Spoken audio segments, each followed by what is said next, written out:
Welcome to ZeroNow, the community of stakeholders formed to drive ideas, innovation, and investment to advance school safety.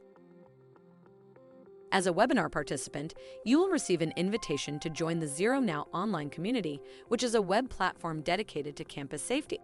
In the community, you will participate in discussing important issues, share big ideas and best practices, collaborate with other members, and access ZeroNow's library of programs, including webinars and student-led interviews.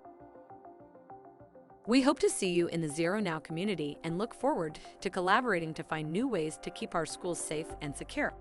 Now, enjoy today's program. I'm just one person. Determined to bring us back to zero. I'm just one person. Determined to bring us back to zero. I am just one person. Determined to bring us back to zero.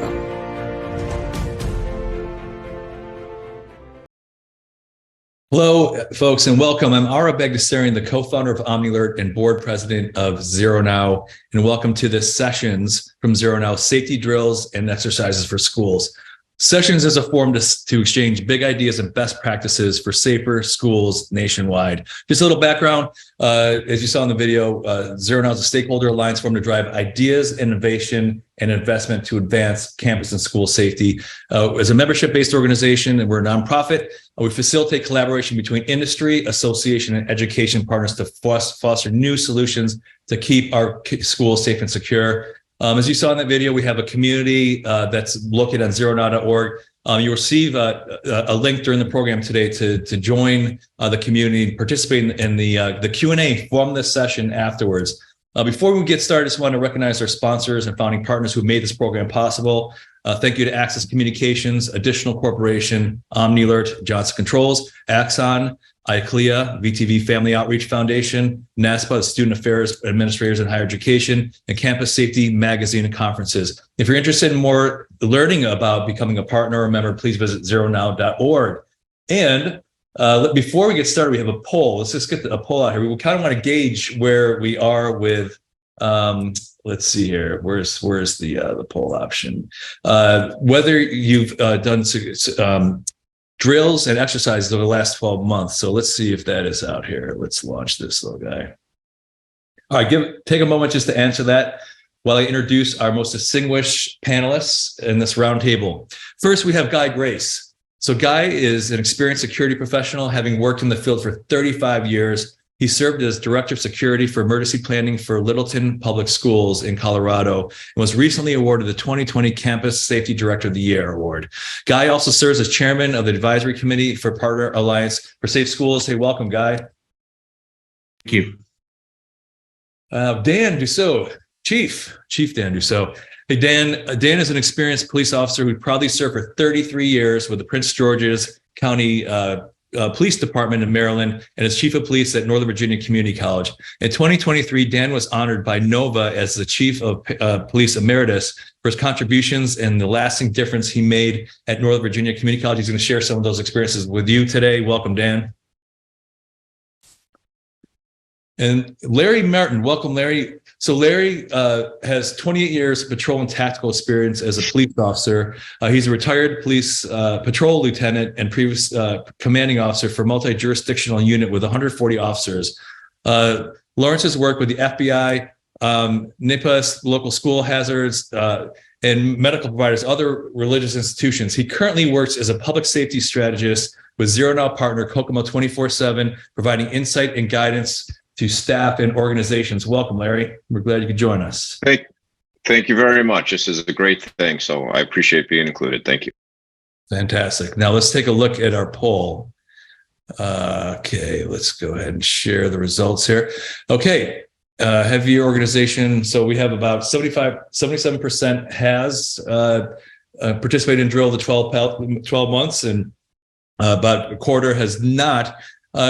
Guy, do these numbers surprise you? Is this in line with what your expectations were? They kind of surprised me because when I think maybe the question maybe is misconstrued, where, I would hope you're doing drills, especially fire drills, especially, their code enforced and things like that at a school with, occupancy and things. So, I mean, Drills are anything from, an active threat drill or active shooter drill to fire drills to lockout drills or, secure perimeter drills, whatever you want to call them. I'm sure that question, if it was represented to them, would be a little higher. I'd be very surprised that 27% of the respondents didn't do a drill. Maybe they just didn't get the question correctly. I'm very confident in K through 12 schools in the type of work that they continue to do and always try to do. So if they're not, that's not good. Guy, so what are the different types of safety drills that are conducted in schools? Well, when we look at drills, we think about, the typical drills would be an active threat drill, a fire drill. Another one would be, or secured lockout drill or secure drill, whatever it's called due to your protocols. But other drills can be things like doing drills for a missing kid, a missing kid on your campus, or a parent, or somebody that could be a threat to the facility. There, one of the many facilities right now, there's drills that you need to be prepared for animals showing up on the school grounds. You need to be prepared for, think about if you're living by train tracks right now, okay? You should be thinking about, as a school district, you should be thinking about, well, what if there's a train accident in, my school's in section and things. So drills are, how do I say this? They're like we look at the Love You Guys Foundation, they have, the main drills that, schools would be, running lockout drills or, active threat drills. But school districts, when we look at drills, you're not limited to the, what an organization is telling you. You need to be looking at all hazards in your facilities that could potentially happen, but be prepared for them. And like we always say that you could plan for an emergency. And most of the time when that emergency happens, what you plan for doesn't go the way that you planned for it. But at least you had something in there that you were able to overcome those challenges of the situation. So when we look at drills, I would say to anybody, it should be an all hazards type of deployment that you do in your school district, looking at the potential hazards that could happen in your community, that can happen in your school grounds, because you're all impacted by those events. What if there's an active shooter incident at your largest employer in your community, and it's not at your schools, but you're going to need to have a plan to shelter those children that may not be able to go home right away to their parents and things. There's so many things that you have to plan for. Exactly. Dan, what are your thoughts on that? So, yeah, I think a lot of times when people talk drills, based on what's going on in the news right now, we are mostly talking about active shooters. So I wonder if some of the participants were thinking along those lines, or maybe they don't actually work in a place that, or they work somewhere versus go to a school. And some of the people who are watching right now. So, and I think right now, active shooter is what's on top of mind. And when doing these drills, there's so many different types of hazards out there that, Guy, you're absolutely correct. There's got to be prepared to have these all hazards thoughts. So I would say to anybody that I'm talking to, active shooters are going to start the conversation, but don't get so focused on that you see nothing else, because you can absorb all your energy and things into that and not be prepared for the other possible events that, quite frankly, are more likely. So, Dan, what are the other differences between drills at K-12 and higher education? How do they differ? How are they similar? Yeah, great question. So, simply speaking, with the nuances of this, you could probably write a book. But simply speaking, probably the K through 12 are regulated by statute or accreditation and other things more so. And there's a tendency, and I think rightfully so, to not have the children, if we're talking about small children here, not be doing the critical thinking if at all possible, unless that's the absolute point of it. In higher ed, it's more of a broad direction. And if it's the active shooter, for instance, it's more of the run, hide, fight, where you're giving the broad direction. You want them to think for themselves. I was doing some quick research on this, for instance, and in Virginia, there are so many regulations already about drills. I was trying to do some quick counts. In Virginia alone, if you take into fire drills, tornado drill, lockdown drills, school bus drills, all these things that are required just by code or by fire code, they're up to like 15 required a year. And if they then do the recommended ones like earthquake, you can get to 18. And there's even a guide out there that has a schedule put out by the state, recommends 20 different types of drills and the schedule of that through the year. And what it does is it touches on different things, but in higher ed, it's more left up to what the state requirement is. In Virginia, there is a requirement to do at least one annual. There's the fire code. And then you have the CLARI requirements. For those not in higher ed, CLARI is this overarching higher education safety and security requirements put out by the federal government that are required. And that has certain requirements. And those become what the guidance are. K through 12 seem to be more left to the local development of what they are or their state or their local board is wanting versus a federal mandate like we have. No doubt. And just circle back, just to remind the participants, if you have a question, please press the Q&A button. And I think that the assumption is definitely more geared towards school violence training drills. You mentioned, Guy, fire code, fire regulations, fire drills have been mandated for quite a while, and that's well established. But the question is, do we have standards like that for school violence? Are there standards established for drills and training for school violence, Larry? So in Illinois, that's where I'm from. Illinois, I'm just going to read from my notes here. Illinois requires 3 evacuation drills for fire. Within 90 days, you have to have 1 law enforcement drill or a lockdown or evacuation drill related to active shooter or active threat. And also there is a school bus evacuation drill they have to have. Now, what I will say, when we go on campuses, we primarily work with K through 12, but when they see us, they think, oh no, these guys, all they want to do is talk about is active shooter drills. So we try to change that perception, and then we do different drills. Maybe we'll do something as simple as a press release drill and act as though we're going to do, we're going to be the media, because those are sometimes really stressful for people. Other things we like to do: reverse evacuation drills, reunification drills, loss of internet access, even if it's not malicious intent, crossing guard emergencies, school bus emergencies. And then we like to we're starting to do drills on how to use the software that we're giving people through Kokomo, for instance, on our part. So the first time you use the software shouldn't be during a real emergency. So we can do simple things like just how to communicate amongst that app, things like that. And so who's involved in drills? Larry, you mentioned all these different sorts of drills that are required in Illinois. Does that involve students, faculty, staff, teachers? Who local law enforcement? Who is involved in the various types of drills and exercises? In Illinois, so it's going to be basically the whole school when they do the active threat lockdown drills, along with the police and the fire. And a report has to be written, signed, and then generated or sent to the state to fulfill those requirements. So when we do, a lot of times we'll go in on institute days. So the kids aren't there if we're doing the tabletop drills or exercises, things like that.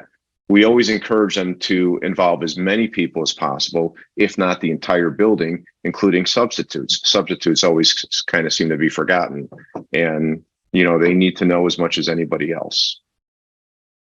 We have a question. Go ahead, Dan. You had some additional thoughts on that.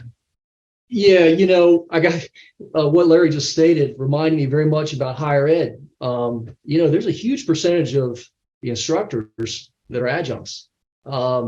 I've done some research on this in the past, and I don't remember the exact numbers, but there are studies, depending on how they define it, up to 75% at some point are considered adjuncts, which means they're not there full time.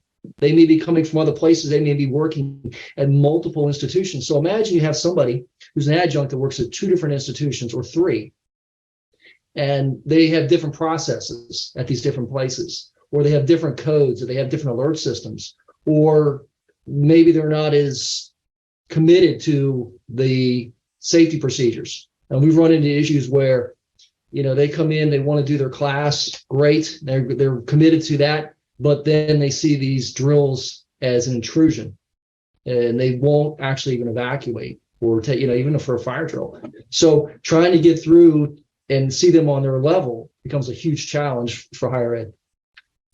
You mentioned alerting, Dan. So Shane Giblin asks, one of our participants, are schools, hey Shane, are schools required to notify parents beforehand of an active shooter or intruder drill?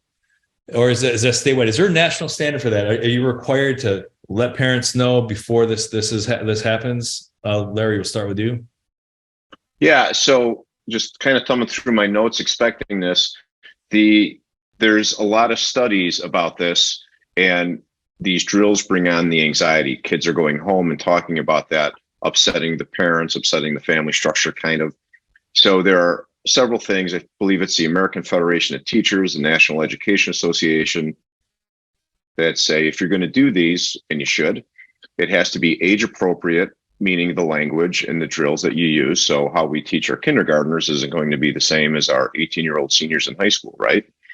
Nobody really says exactly how to do that. There are wonderful organizations. I believe it's I Love You, Guys Foundation, Safe and Sound Schools. There's many that give some guidance to us to how to do this. So it's not how we used to do it. Should never be any surprise drills, right? So people should know that it's coming, because we don't learn if we're surprised. Who wants that pop quiz, right, on a Friday that you have to do a math test? That brought me more anxiety than anything, probably. So nobody wants to do surprise drills. So involving the parents, I think, really is key, and the local law enforcement and even the fire department. And it helps to build relationships. And we can talk more about the relationships aspect later. But if you don't have those relationships, this is a wonderful way to get those going. Somebody asked about what is a reverse evacuation. Who was that, Larry, that you mentioned that? What exactly is evacuation? Well, it's a simple process. Let's say you have kids outside on the playground and something bad is happening outside somewhere near the school. It's safer in the school than outside of the school. Got it. So Dan, go ahead. I was just going to add that as far as notifying the parents, in higher ed generally, it's not. It's a different mindset. In K through 12, it's still being established, I think, state by state or jurisdiction by jurisdiction.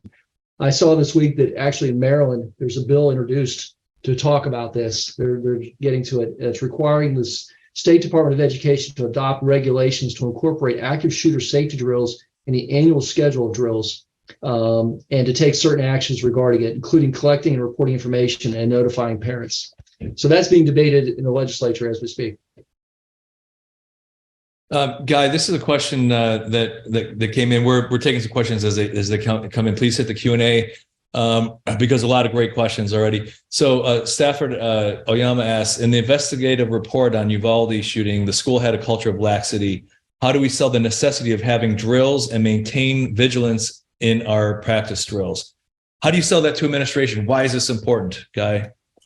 Well, I think there's a strong correlation between when your school is the climate and culture has it could be an illusion of safety and security, or, hopefully it's not an illusion of safety and security, but there's a buy-in from your staff and your students and your community.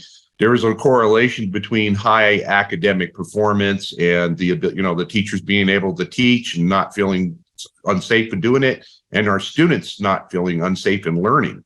And I think that when we look at that, when we are doing things right, and we are empowering staff and students in the community to believe in what we are doing, what you're doing is you're empowering those stakeholders to have the confidence that they need to have. And I think that's something that we look at. Unfortunately, school districts and communities, like you just said, it's been said several times today, parents get upset about when their kids come home and they're upset that they had a drill or they didn't get the in their mind the proper communication about that drill taking place.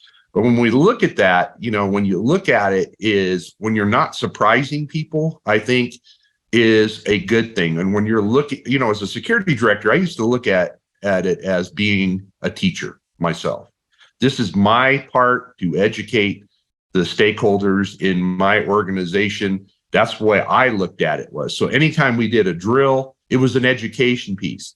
In fact, if parents wanted to come out, when I was doing active shooter training for kids outside of school using the contour, I'd let the parents come and watch. Okay.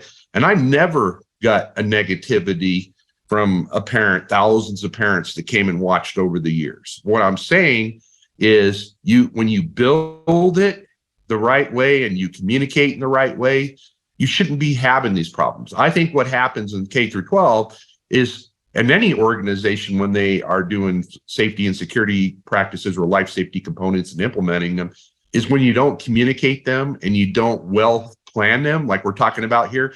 Anything that you adopt related to life safety components, you need to plan and you need to have, and that plan needs to be evolving constantly and things. And so when you do it that way, you're doing it holistically that way. You're not just trying to fit a round peg in a square hole. What you're doing is you're building safety and security.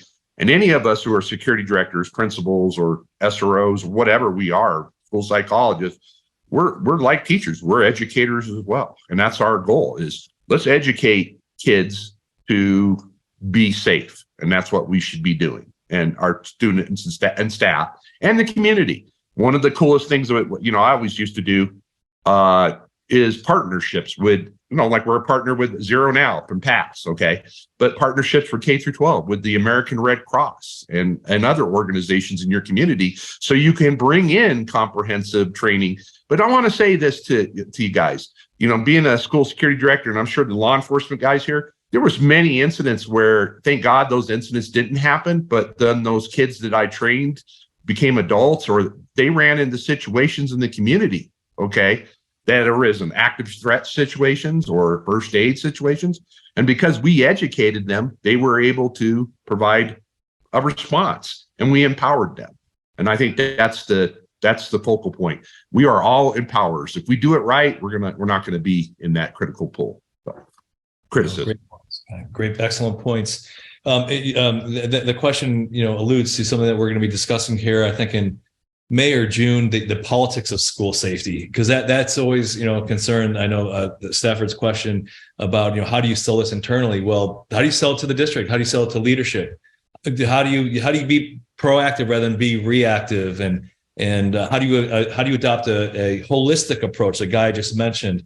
Let's get into some of the nuts and bolts with this stuff. So somebody asked this question, and this comes up all the time, because a lot of the folks that are participating here are administrators and may not have the level of expertise that you folks have. So what's the difference? What are the different types of drills or types of procedures, like lockdown, lockout, shelter in place? What is the difference for between all of those things that our participants should be aware of? Who wants to take that question? Larry, Wayne, give your thoughts on that. When we started doing this many years ago, we really confused ourselves and everybody we talked to with all the different terms and the codes. So we really use basic language. Lockdown means really kind of what it says: soft lockdown, hard lockdown. And what it might mean in our schools or what it might mean in Maryland, hopefully it means the same thing, but probably not. We confuse people more by asking them to slide pieces of paper under the door. Red means this, green means that. Of course, inevitably, everybody messed that up because we did it once a year or we had to substitute. So very simple language. Whatever you're going to do, just stick to it. So I kind of feel like I'm rambling, but there's one thing that I kind of want to answer. Jen Dixon posted to the group, what's the best way to start a conversation with a kindergartner on this topic? Kindergartner or a young kid. There's a great book called Stop the Killing by Catherine Schweit. She is the FBI agent who started the Run, Hide, Fight program many, many years ago. In her book and on her website, she has resources. One of them led me to Sesame Street. Sesame Street has a lot of wonderful videos that parents and teachers can use to have conversations about stress, anxiety, Not specifically active threat or active shooter, but it's kind of a starting point. I'm not a child psychologist, and I don't want to pretend like I know all the answers, but I do know where to go to get those resources. So, Jen, I hope that answers your question. Dan. Yeah, so I think Larry and Lutz talked about this, and you mentioned it. The language is evolving, what we're saying, and how we're saying it through codes or versus what words are used. The media use certain language or certain things as generic terms. And we're, as practitioners, I think we're doing the same thing. Certain people are coming up with new terms they think are better, and maybe they are, maybe they're not. And that becomes an issue because even as we're having a conversation among ourselves, sometimes we have to ask clarification questions. So I think this is going to continue to evolve. In late 2021, Virginia puts out a book for, it'll be in the resources I think that we're going to provide. They put out a manual on these kind of things. And Virginia actually adopted a certain standard of language for, I think it's more for the K through 12, but it's based on the I Love You Guys standard response protocol, where they have certain words that they're trying to make as a baseline standard. And maybe other states have done that. I'm just not aware. But I think that's where this is going to evolve. We've got to use the same words, right? I use it for those not involved in law enforcement or fire department or others that use these radios and things over the years. We had to do the same thing eventually. We couldn't talk to each other because I might be in one jurisdiction that had certain 10 codes and other languages, and we would talk that would mean something completely different just 10 miles away. And so it's now evolved after 9/11 into plain English. And I think this is also evolving to that. I think in some years from now, we'll get to the point where there's more of a standard about what actually this word means versus that word. Great. No, good stuff, Dan and Larry and Kai. So we talk about, there are all sorts of drills for different types of hazards, right? We talked about some of those. Obviously, the top of mind right now is active shooter, right? And given the recent events and the current outlook of things. So I've heard different things from different experts in this field about conducting active shooter drills and the use of firearms blanks or loud noise like sounds to simulate the sound of gunshot. Is that something that schools should apply and consider, Guy? Okay, I have my opinions on this, and that's based on the 38 years. I don't believe in unannounced drills. I'm just a lot of people might get mad at me for saying that, but I don't believe in unannounced drills. I think that as I stated before, I look at it as we are educators. Okay, we are educating the stakeholders to understand what we are doing in the schools, and our job is to empower them. And there's a question like, I don't believe not announcing. I think announcing or not announcing is more of a detriment to the school culture and the climate, because all of a sudden now you just created a moment of fear. And when we're talking in K through 12, especially when we look at elementary age or middle school, early middle school, 6th and 7th graders and things, there's a lot of fear. Regardless of what we do, unannounced drills do create fear, is my thought. And I look at them as always as an education type of situation. So when I look at drills in the schools, as like Kelly Moore, one of the commenters in here right now in the webinar chat, use plain language. I think that's part of the problem we have in schools right now is there's so many different types of descriptors for the emergencies that people are drilling for in the schools, and there's no standardization in them. And so what I'm trying to say, regardless if you're using the Love You Guys or you're using it, is just use the common plain language that you're implementing, so you can create interoperability. Interoperability is not just describing radios and communications. Interoperability is good human roles and processes working with the drills, the technology, your policies and your procedures through all the layers of safety and security in your buildings. So I think that's the most important piece. So that is just my opinion on it. I've always, when I've done unannounced drills, many of them were more of a disaster than doing the announce drills in my career. I'm proud to say that. So I don't know, mileage will vary, but I don't believe in living in fear in K through 12. This is our kids' most special time in their life, and we need to be cognizant of that. We don't need to create a bunch of terror, but we need to empower them to be aware of that potential danger and how they can overcome it. Yeah, amen. I mean, I think we're on the same page with, the right that students have to be at school fear-free. That should not be something that should even be on their mind. I've got a son and daughter in college, and my daughter is I mentioned this before, is desensitized that something happens, it's possible, but it's more of expecting something, and that is too bad, and we can't accept that.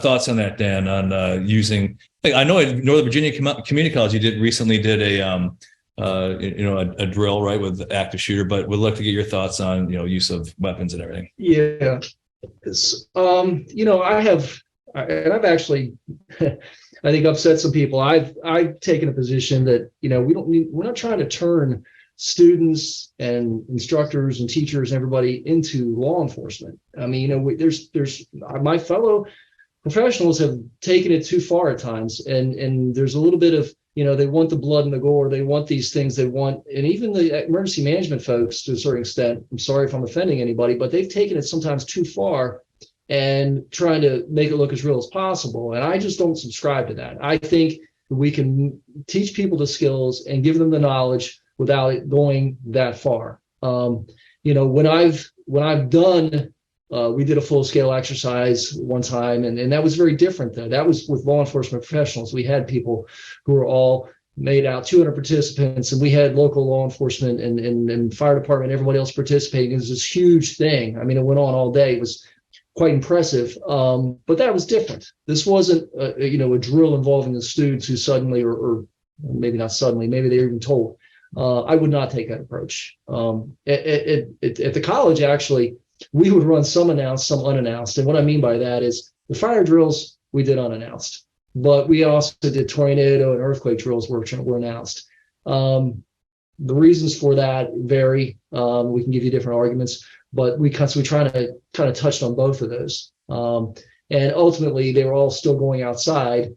The earthquake after everything stopped shaking theoretically, and everything else with the tornado. But we would give the information afterwards about the results. But I'm not a big proponent of fear to teach. I think it's short term, and I think there's a lot of long-lasting trauma that people are going to realize is a problem. Larry. So I'll teach our kids how to drive. We don't have to crash the car, so they understand that being in a car accident is a horrible thing. If we don't announce these active threat drills ahead of time, when the real thing happens, people are going to have that delay. They're going to try to process, oh, this is one of those stupid drills again that they didn't tell us about. Now everyone's behind the eight ball. If everyone understands that drills will always be announced, especially in K through 12 and even college, if the drills are going to be announced, then we know, God forbid, if it happens, then this is the real thing. So we have to shorten that processing period for people, because as most of us know, the most common reaction is people freeze under threat of life. It's not fight or flight. It's going to be freeze. So why would we add to that? I mean, if someone can prove to me that tricking people into learning something works, maybe we can try it, but I just don't think it does. Yeah, someone mentioned once, you don't start the building on fire to do a fire drill, right? And so it's one of those that sort of concept. Let's see. Let's take a few questions from our participants. We're about halfway through. Let's see here. So Cheryl Johnson from Xavier University asks, what is your view on multi-option responses like ALICE, avoid, deny, defend, run, hide, fight, compared to lockdown approaches? Does anyone have an opinion on that? Larry, we'll start with you. It doesn't matter to me which one you take, as long as you take something and understand the training is to empower you as an individual. Now, if you're an educator and you have 25 first graders, and the evidence has shown that if you're behind a closed, locked, and maybe even a barricaded door, statistically, that's the safest place you're going to be. If you can run away with 25 little kids, but you don't even know where the bad guy is. So understand what your options are. But the time to learn that is now, not when the time comes. So I have nothing bad to say about any of the programs. Run, hide, fight, to me, seems to be the easiest, but they're all valid. So where should this, because we have, based on that poll, and we'll operate on the assumption that we're talking about active assailant drills and exercises. Where does a school or campus start if they have not yet done this? What is the next thing they should do? Should they do tabletop exercises, full scale drills, run, hide, fight? Guy, what advice would you give to a school that, okay, we need to embrace this? Where do we start?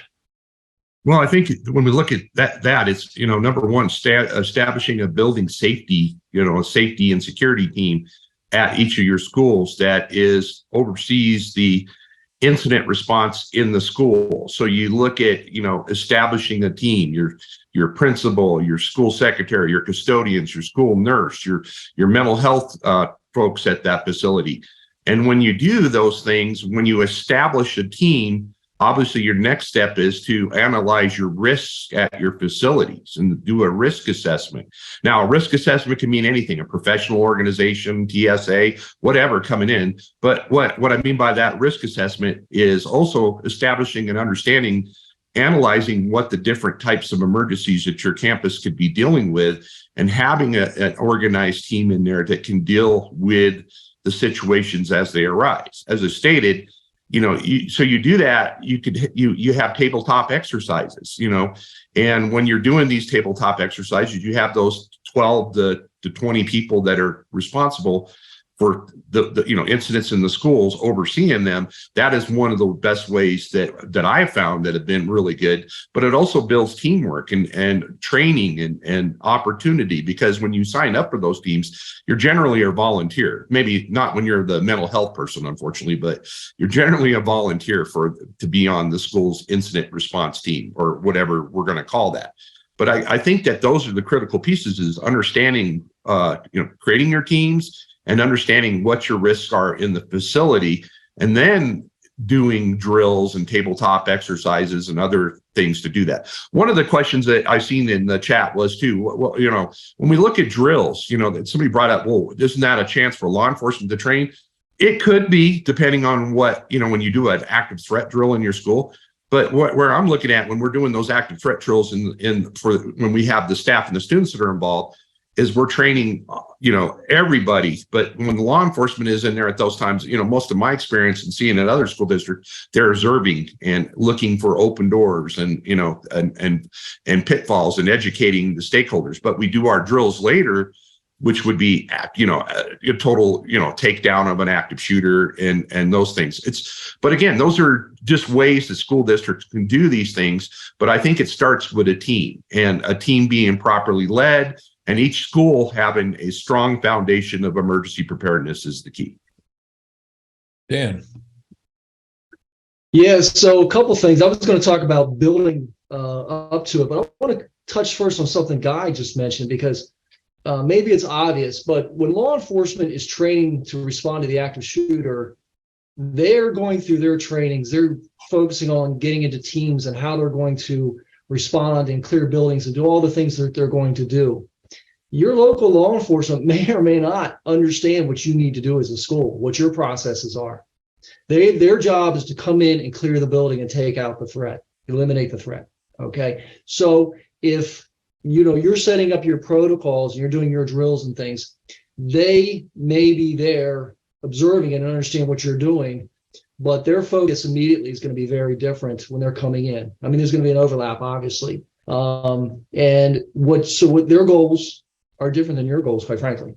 I mean, at the end of the day, we want everybody to be safe, but their goal is to come in with a very short period of time and then eventually work with the fire department and stuff. So when you're dealing with them, depending on their sophistication and what their backgrounds are, they may or may not understand what your goals are. Keep that in mind. It may be obvious, but they may not understand because policemen are not emergency managers, are not firemen. They're good at what they do, but that doesn't mean they have the same skill sets. So don't defer to them automatically is my point. I've seen that way too much. And then the other thing I want to talk about is what Guy was mentioning is with drills and exercises and things, build up to it. Start off with the conversations.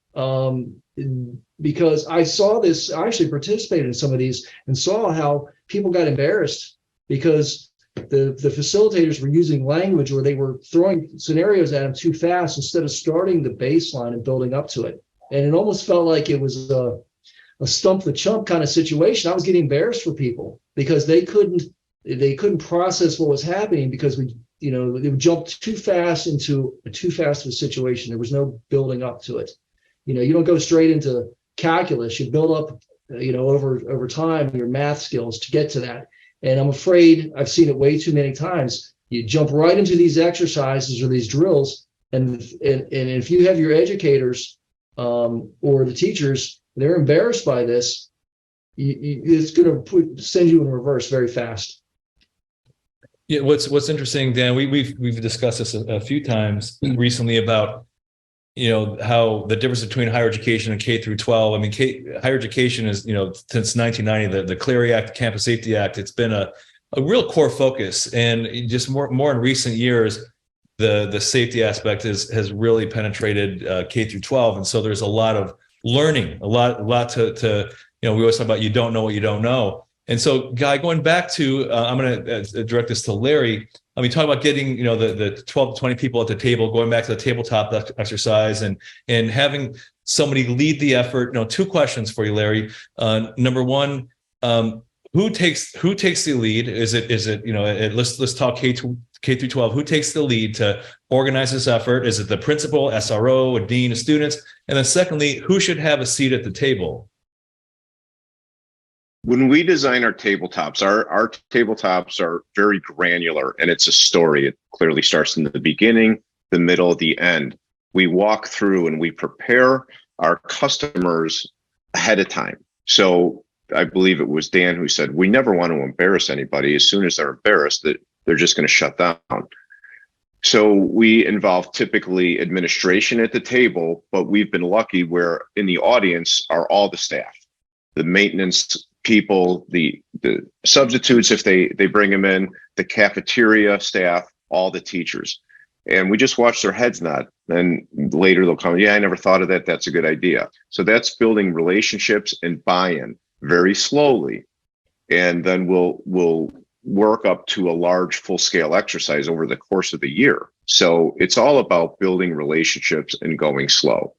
And we always really tell people, you're still very statistically, you're still very safe when you're in a school. When these horrible things happen, it makes the media and they repeat it ad nauseum for weeks on end. So it always makes it seem like there's more happening. And I'm not discounting anything when these bad things happen. But if we don't have buy-in and trust, then everything we're doing is just killing time. Yep. And what was the second question? I apologize. Oh, just about who should have a seat at the table. It was about leading the effort, seat at the table. Yeah. And then when we do it, we facilitate, we ask the questions, us from Kokomo or from the other organization, but we ask the questions and we direct them at the specific person. So we always include law enforcement and firemen. So people understand the role that law enforcement and the fire department have in these things. They may think they know what they're going to do, but they most likely do not, just because that's not their profession. Yeah, no, thank you. Guy, any additional thoughts on that since you brought it up as far as the taking the leadership? So one of the questions I'd like to address that pops out of this is, when somebody asked about when we make announcements about drills and things, I want to go back to that because that's popping up in a lot of the comments in the webinar chat. And this goes with what we're talking about here is I'm not advocating for, the 3 days before we're going to tell the whole community that we're doing a drill. But what I'm saying, we could, when we have the students in the classroom, when the drill is about to start, is just this, going over what their expectations are and having a discussion and things about that. I think those are the biggest important piece. So I'm not saying I'm advocating for the community to know right before when we're going to do the drills and all that other stuff. No, what I'm saying is recommending is consider that. It's an education process. But going back to the discussion is when we look at stakeholders and things, is when you have you're planning for emergency command. That's what you're looking at. You're building incident command in your schools, and you need to identify, have people in those roles, 2 or 3 deep, to be backups if that other person is not in there. But also too, who's going to, as the gentleman here talked about substitute teachers and things, that's one of the biggest neglects that we see in schools is not training the substitutes or those folks that come, that are not in the facility all the time. I think that's an absolute critical key that we need to do that. Student or senior volunteers, people like that work in the schools all the time. But going back to, the liability of things of not, of taking over, what I'm trying to say is what we're doing is we're creating incident command and the ability to have interoperability between all of the, the responders that may come to the schools, like law enforcement and others, but also building other, partnerships and things. That's what we're doing when these emergencies rise. It's a community effort. When we think about, being in an active shooter incident myself, how much the community supported us through that. So we need to acknowledge that and work with the community. And when we do large scale drills, to include the community so they can plan on how they can support us and things like that when these emergencies happen in our buildings. Thanks, Guy. Dan, this question is for you. This is a higher education question. So Jacqueline Laverne from Evergreen State College asked, how do you motivate college students to participate in drills and training sessions? Did you train students at Nova? I mean, what was involved with students? What was their involvement at that point in time? Yeah.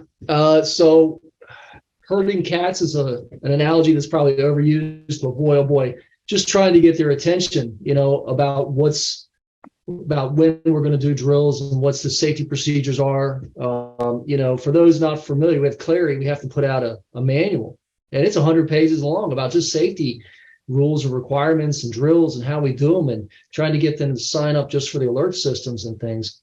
So somebody once said to me, we'd be better off writing it in sidewalk chalk at this point to get through our message, because there's a din of so much stuff that's being thrown at these students.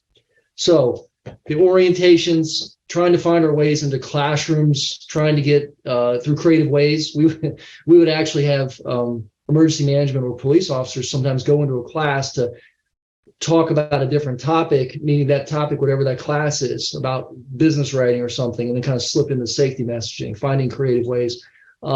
Yeah, okay. So it's a little bait and switch, but finding ways to get there. Across the size of Nova, with as many students coming and going, ultimately, I think most of them nowadays know the text alert and the safety systems. We did get it where it was required of every instructor, where we had a PowerPoint with information in it that they had to show the first day. So we were relying that would become the information plus whatever was sent out messaging constantly. We got to the point where the police and emergency management had the authority to send safety messaging, not just when the alerts happen, but to students in other ways, and constantly do creative presentations of some sort to get the message out. I have no idea the numbers that it actually, if I was just to tell you 60% of them knew the exact procedures, I'd be lying, because I really don't know what the numbers were. But when we had drills, effectively, we had wardens and things too that were hurting them, people that were assigned to help out. And usually it was effective. They were fairly consistent as long as the wardens and the instructors were on board, and we had our police department and emergency management, we managed to get people where they needed to go. Thanks, Dan. Larry, this question I'll direct to you. So Craig, this was a registrant question. Craig Straw from Texas City Independent School District asks, what method are you using for drills and exercises? I mean, are there like predefined drills that someone can just go online, purchase, and get started tomorrow if they wanted to? I mean, what types of methodologies are there for someone who's interested? For the end user? Yes, let's say a school district in Texas. Okay, yeah. So depending on which they want to do. So Alice has a big footprint in the education space, as does Run, Hide, Fight, and Defend, Deny. Well, anyway, so we teach the Run, Hide, Fight from Kokomo and from Foresight Integrated Solutions. That's what we teach. Again, at the risk of repeating myself, that is simply the simplest. And you could do it online. That's we're actually building to that through Foresight, or excuse me, through Kokomo, is to have all our training online. We like to do in-person training because it's extremely much more impactful. So, yeah, sorry. Yeah, Kelly, more noted, avoid, deny, defend. There's the pro model, prevent, respond options, a number. Guy, what are your thoughts on that?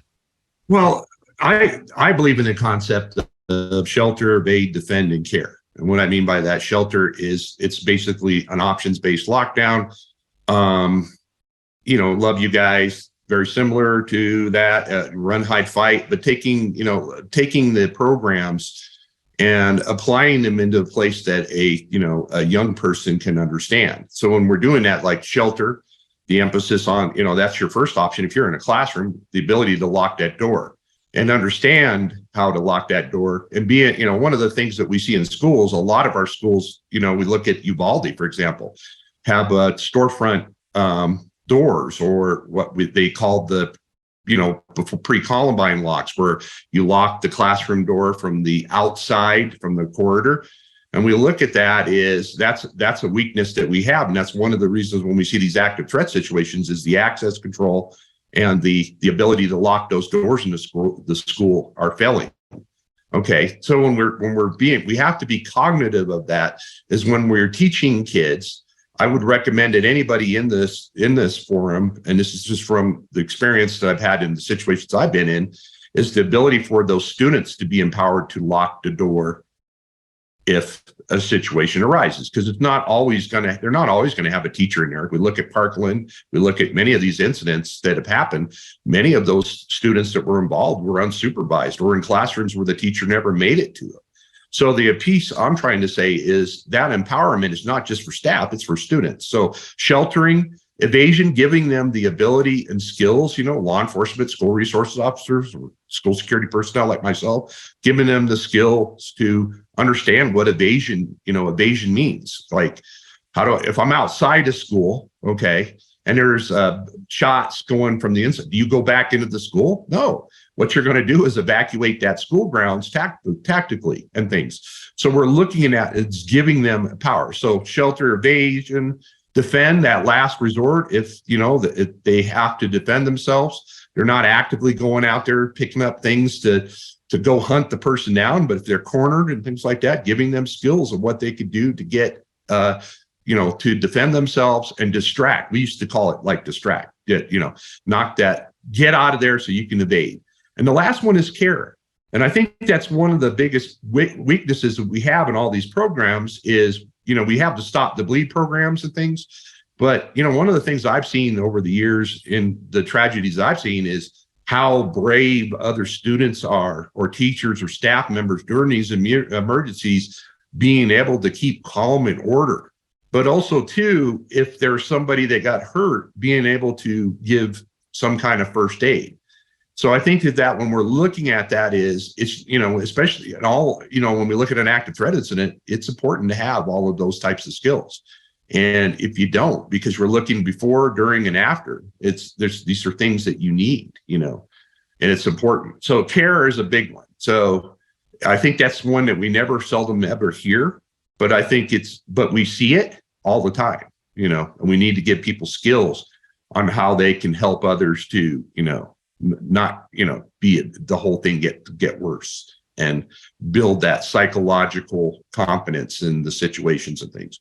So what I would say, how do you get care? Work with your mental health teams to bring in mental health awareness, but also to work with your partners such as the American Red Cross to bring in Stop the Bleed, or just general first aid for all of your, I love it when I see a school district requires all staff members to have a first aid accreditation, but also, or certification, but also too, when we offer these classes to kids that, that are appropriately aged to attend those classes. I think that's the critical key. So that's what I mean by empowering people, is educating them so they can deal with these situations in it. And when we give them that power, it kind of, in my experience, it takes that fear away from them a lot. It makes it a lot less for them. That's a great point, Guy. And something you mentioned, I want to share with you, and we're going to have to wrap it up because we only have a couple minutes left here. But the true first responders are the people that are there on site. When we're talking about an active assailant situation, you can wait 5, 6, 7, 8, 9 minutes for police and EMT to arrive, but the people that are on site are really those first responders, and making sure that they're aware and trained and know what to do is critical. So I'm glad you mentioned that. Secondly, here at ZeroNow, we always talk about a holistic approach, right?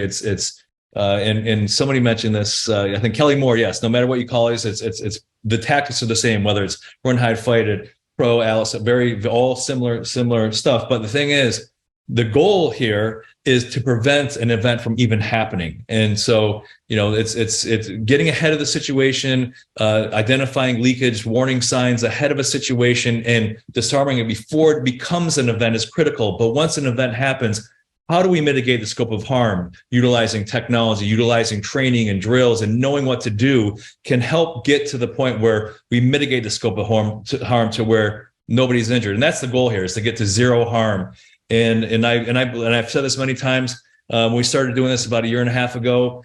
I thought that was just a lofty goal, getting to zero, but I actually believe it now after conversations like this. And there are things that can be done that we can do to prevent things, to respond, and then look at our options to mitigate the scope of harm. So nobody gets injured. We get to the point where kids attend school. They don't think about fire. They don't think about getting harmed by an act of violence. So critical stuff.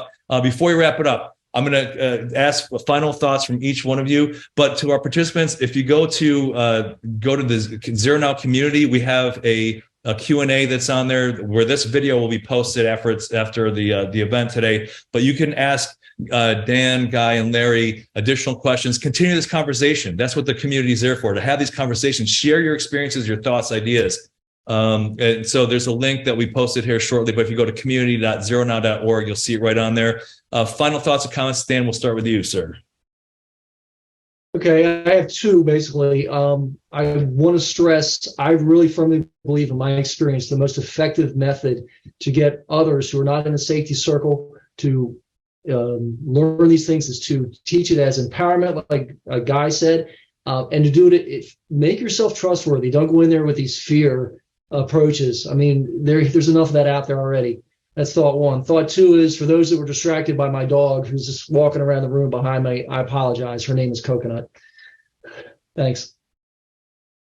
Not Kokomo. Speaking of Coconut, no, Larry, final thoughts and comments. Very good. Thank you. First of all, thank you to you, Ara, and everybody who's listening. This is a great opportunity to spread the message that we all just want to keep people safe. And that's really the bottom line. I just wanted to touch on one thing you mentioned about this is all reacting, but if we use the software that's available by many organizations, of course, I prefer Kokomo because that's what we do, but the incident tracking in the AI, when we get the leakage in these things, instead of it just going on a spreadsheet on someone's computer, these are the things and the tools that people are not only paying for, but they're expecting it to work, and it does work. So all the bad guys that do all these things when they get older, it really didn't shock a lot of people. So we have these things available to us. So instead of just waiting, we can get ahead of this. We certainly can. Absolutely. It's possible. I know it. Guy, final thoughts, words of wisdom for our participants. Well, what I would recommend to folks here too is, we look at what we're doing, the cores of safety and security, as one of the cores is the people's roles and processes, like we're talking here.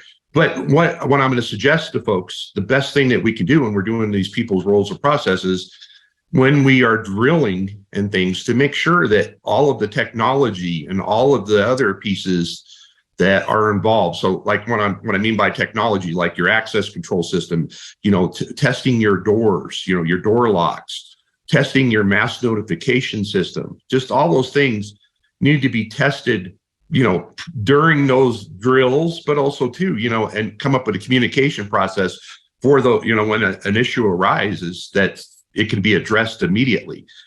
Because what I'm saying is, it's good that we're talking about this, but it's a giant picture. It's a pitch, it's interoperability is what we're talking about here.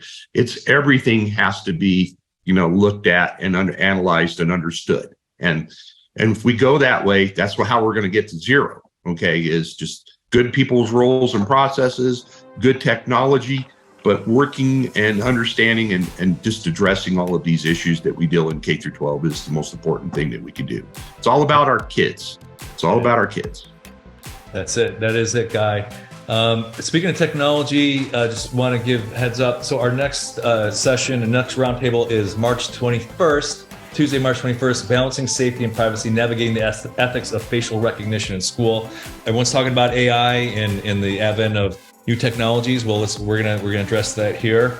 And just a reminder, if you go to the ZeroNow community, let's continue this conversation. Guy, Dan, Larry, I'll be in there checking out the comments, but really appreciate your thoughts and insights, gentlemen. And we will talk to you soon. Thanks everyone for attending, and hopefully we'll see you in the community, and stay safe. Thanks everyone. Take care. Thank you.